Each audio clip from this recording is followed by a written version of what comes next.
The test is in 4 parts: Part 1, Part 2, Part 3, and Part 4. Now look at Part 1. Part 1. Hear a student called Joanna telling her friend about an arts festival, which is being held in the city where they are studying. First, you have some time to look at questions 1 and 2.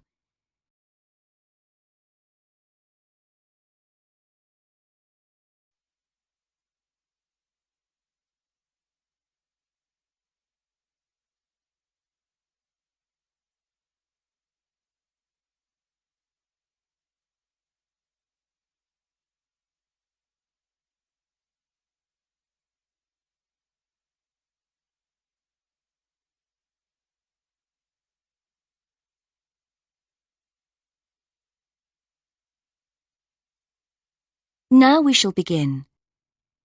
You should answer the questions as you listen, because you will not hear the recording a second time. Listen carefully and answer questions 1 and 2. Hi, Joanna. Where have you been? Hi, Dave. I had to go into college to return a DVD I'd borrowed from the library. Oh, right. But while I was there, I got some information about the City Arts Festival that starts next week. Oh, yeah? I saw a poster advertising it somewhere. Yeah, and I picked up this leaflet from the library. It gives you the website address. So as I was there, I logged on to get more information. Actually, although they've got the full programme of events fixed now, you can't book online, which seems strange. There's a number to phone, though. And are there student discounts? I guess so, but I didn't notice. Anyway, there are 3 things I'd like to see: an Italian film, a rock concert, and an art exhibition. Oh. The exhibition's free, and you don't need to book, so I'll definitely go to that. But I'm going to get tickets for the film in case they sell out. Good idea. You can always buy concert tickets at the door, because that's in a really big hall. Right. Before you listen to the rest of the conversation, you have some time to read questions 3 to 10.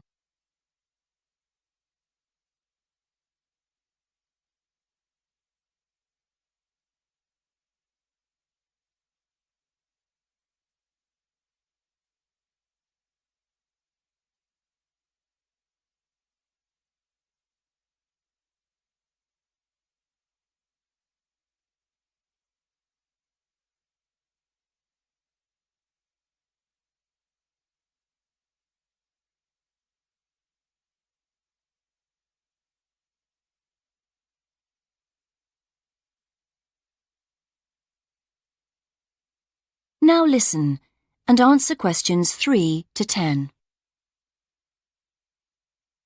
So, when does the festival actually start?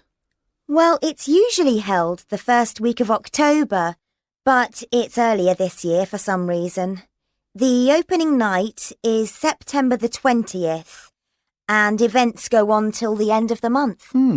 And have you got that phone number? Yeah, it's here.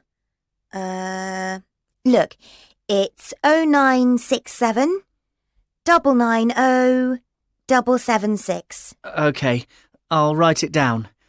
0967 990 776.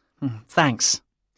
I thought the local council made a profit from the festival, but it says here that there's a commercial sponsor. It's a local bank. I didn't know that. Neither did I. What other events have they got on? As well as the art exhibitions and stuff that's open every day, there are special events each day. Like on Monday, there's a musical in the City Hall. That's only £3.65 for students. I think I'll give that a miss. I've got football training on Mondays, but I'm free on Wednesday. There's a jazz band on then, and that's only £2.50 for students. Sounds good. Is that in the City Hall too? We could go. Well, I'm busy actually. But it's at the sports centre if you're interested. Oh, right. Thursday's the cheapest event. Only £1.25 for students. And it's on in the library. Can you guess what it is? Probably the college choir. Actually, no. They've not been asked, apparently. Oh. No, it's a poetry evening. Isn't there any modern dance on anywhere? On Friday. That's at the college. It's quite expensive, though. £15 for adults and £12.75 for students. Oh, yes, that is a lot. If I'm going to spend that much, I'd prefer to go out on Saturday. Yeah, me too. But on Saturday night, there isn't live music or a party or anything. Just the fireworks in the city park. And that's only £1.50. Yeah, that'd be good. That is the end of part 1. You now have half a minute to check your answers.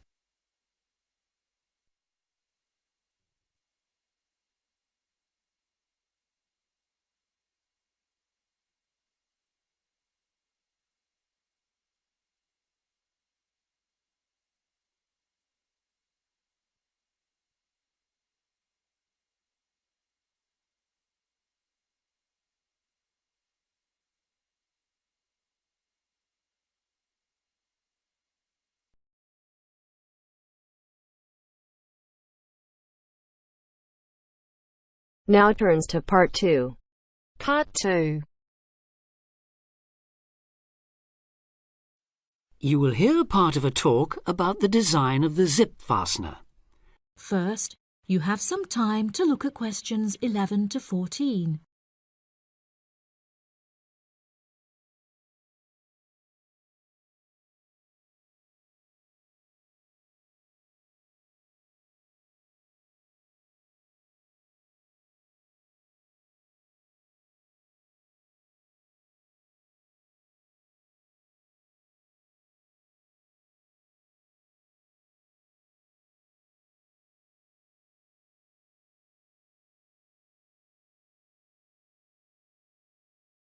Now listen carefully and answer questions 11 to 14. I think you all have a copy of the printed notes and diagram, but I should point out before we go any further that there are a few mistakes in those notes, so please correct any you notice as we go along. Right. As you can see, we are going to be looking at the zip, or zipper as it's known in the US, which is where it had its origins in 1851. In fact, it was initially given the rather less catchy name of the automatic continuous clothing closure by the person that invented it, Elias Howe, who also designed the first sewing machine. It wasn't until 1893, though, that someone actually tried to market the zip, when Whitcomb Judson, another American inventor, took what he called the clasp locker to the World's Fair held that year in the U.S. His hook-and-eye system was a commercial disaster, and it was another 15 years before the buying public began to take an interest. This time, a more reliable model with facing sets of teeth named the hookless fastener, designed by a Swedish engineer called Gideon Sundback. Attached to clothing, purses, and other items, it sold quite well. Gradually, this new alternative to buttons caught on, as people realized the advantages of a fastener that only needed one hand to operate, that children could use, that left no visible gaps, and so on. The British firm Kinnock began producing and selling the Ready fastener in large numbers in 1919, and a few years later the zipper, designed and given its modern American name by B.F. Goodrich, made Mr. Goodrich extremely rich indeed. Before you hear the rest of the programme, you have some time to look at questions 15 to 20.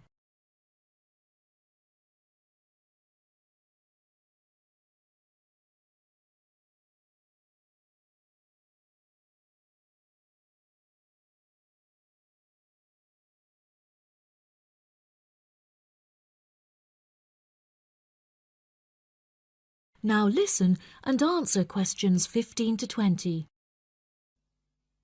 If its use in trousers was a major factor in establishing the zip as a fashion icon, despite its occasional tendency to trap parts of the wearer's anatomy, another major breakthrough came with the separable zip, the kind that opens at both ends. This type, still widely used in a range of items, from jackets to tents, is shown in the diagram.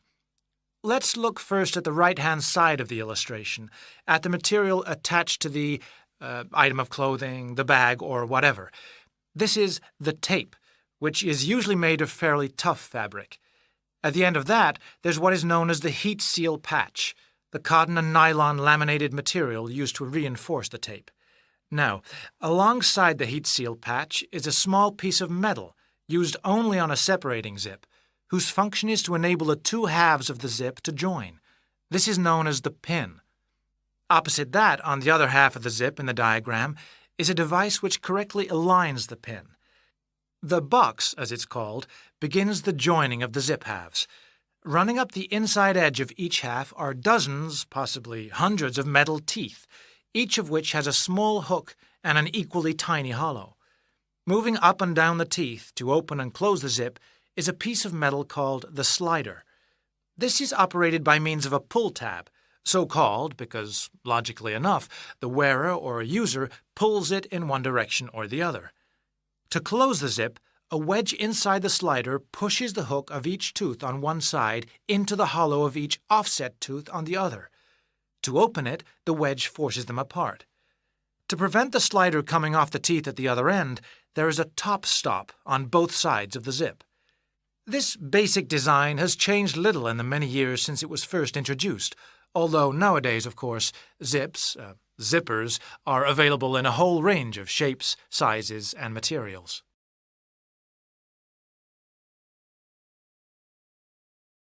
That is the end of part 2.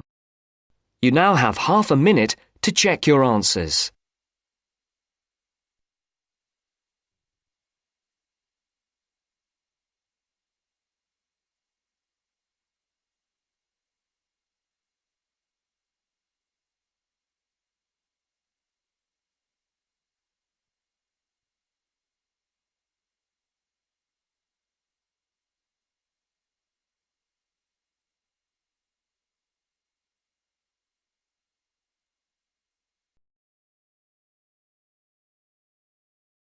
Now turns to part 3. Part 3. You are going to hear a conversation on animal protection. First, you have some time to look at questions 21 to 25.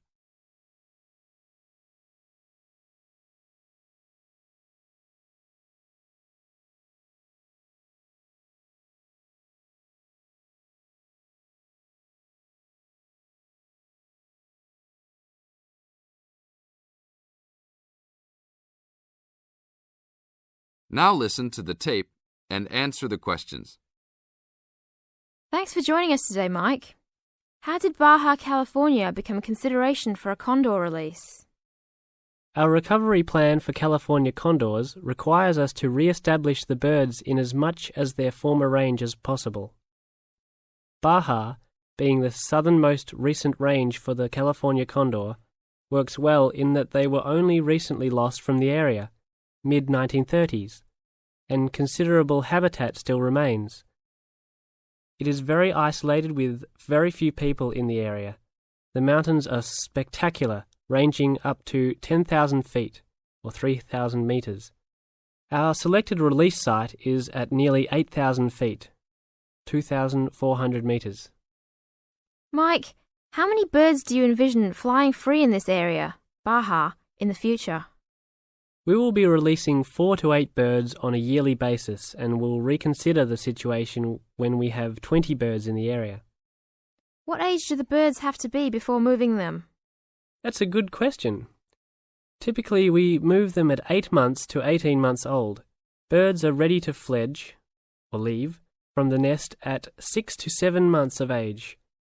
In our current release group in Baja, we have birds as old as 30 months.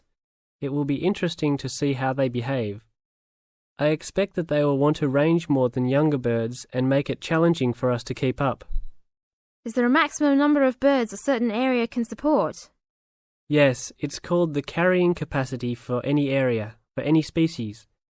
In our case, our strategy to find that number is to saturate the environment to a level where we determine that the birds are showing difficulty either in finding food, behaviourally, or in survivorship. That level is greatly determined by the availability of food in the area and nesting possibilities.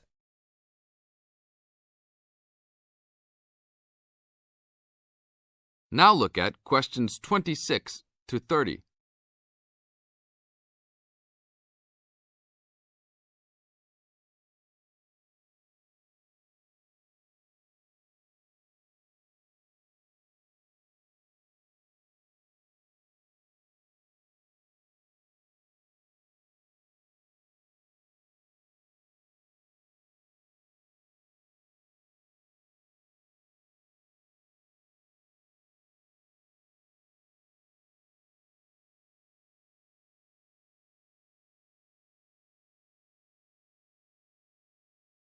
As the talk continues, answer questions 26 to 30.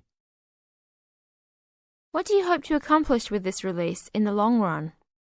I expect that well within 10 years the condors will be flying north and joining birds already released in Southern California. Hopefully we will reach at least 150 birds in each of these populations within about 15 years. What would you say is the biggest contribution to the California Condor program's success? That would have to be the fact that we were able to breed the birds in captivity from the 27 birds we started with in 1987 to the 205 birds we have today. This is thanks to cooperation between the San Diego Wild Animal Park, the Los Angeles Zoo, and the World Center for Birds of Prey in Boise, Idaho. Are there any problems keeping track of and protecting your released animals outside of the US? Nope. We are using radio transmitters and will be using the new satellite and GPS transmitters as well. Which system is better? Using satellites. The advantages over radio telemetry are numerous. It makes it possible to keep up with the bird's flight without being led miles in a matter of minutes. It took the young condor only a week to migrate across the state, and with just radio telemetry, poor weather can keep a plane grounded, and not all roads are accessible to track them on ground. New technology will allow one to be able to track birds that are not accessible by plane. Also, it is a new way to gauge the effectiveness of reintroduction. How so? If a condor transmitter works properly, researchers will get a location every 10 days for about 2 years. Do you see an end in sight for the need to breed condors in captivity? Yes, that would be great. But it will take a while for us to establish the two wild populations and make sure that they are sustainable. Part of our recovery is to maintain a captive flock of 150 birds in various zoos around the country as a safety net for the future.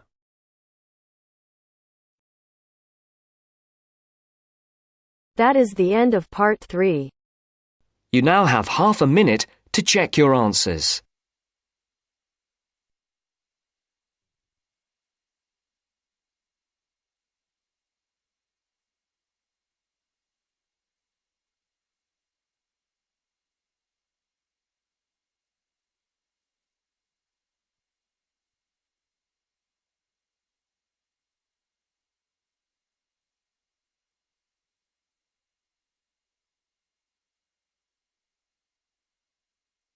Now turns to part 4. Part 4. You are going to hear a talk about the English pubs. As you listen, complete the notes below. First, you have some time to look at questions 31 to 40.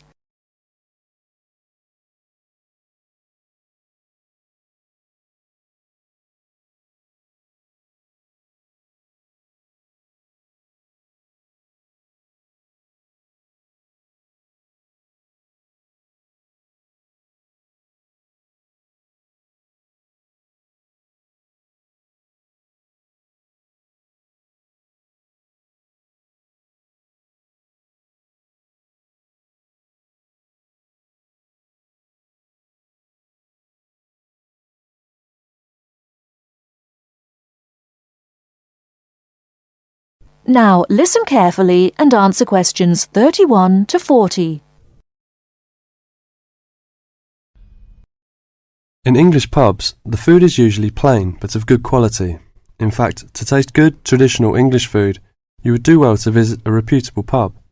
Many businessmen habitually have lunch in a pub near their office. In the country, the pub is often part of an inn where you can put up for the night. The Englishman's favourite drink is beer. There are 3 different methods of serving beer in Britain. As you'd expect, some beer is served in bottles. Beer that comes from a tap is called draft beer, and there are 2 different methods of serving it. Keg beer is served with modern method, which uses a gas called carbon dioxide, and traditional draft has no gas in it, and a pump is used to pull the beer up the pipe and out of the tap. Keg beer is served colder than traditional draft. It's easier to look after, and some keg beers are sold almost everywhere in Britain. This means that you can always have exactly the same drink in any pub that sells a particular keg beer. Traditional British beer is probably quite different from the beer in your country. It has no gas in it, and it's not served very cold. But this is not a mistake. Traditional beer drinkers will tell you that this allows you to taste the beer better. Traditional draft is not always looked after as well as it should be, but in a good pub, a traditional draft beer drinker will tell you there can be no better drink. There are a lot of different breweries, companies that make beer, in Britain, but they make the same types of beer, and you can see them in the list below. Lager is the kind of beer that is common in many countries. Normally keg is served cold.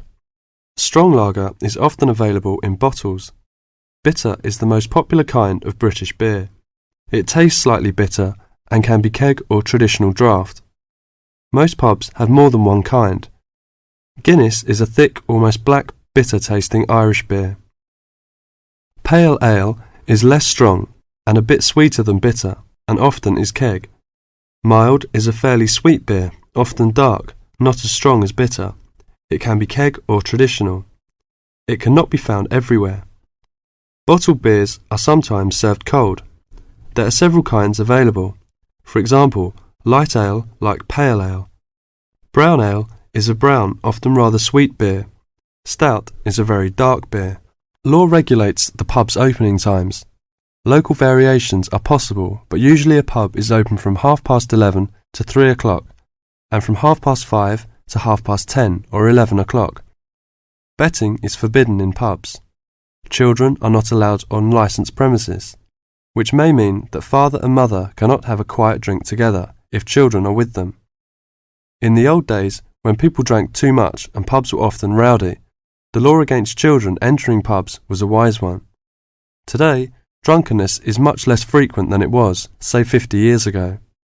It would be quite wrong to consider the average English pub as anything other than a respectable, friendly place that provides good drink, good food, and a pleasant social atmosphere. Far too often the foreigner has read accounts of sordid 19th century drinking places, haunted by people whose one desire was to drink as much as they could afford as quickly as possible. That is the end of part 4. You now have half a minute to check your answers.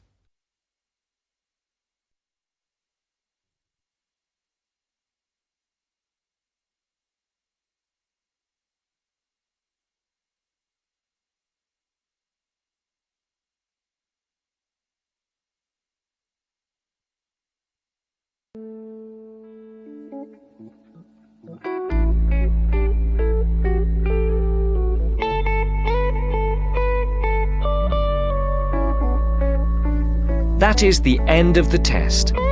You now have 10 minutes to transfer your answers to your IELTS listening answer sheet.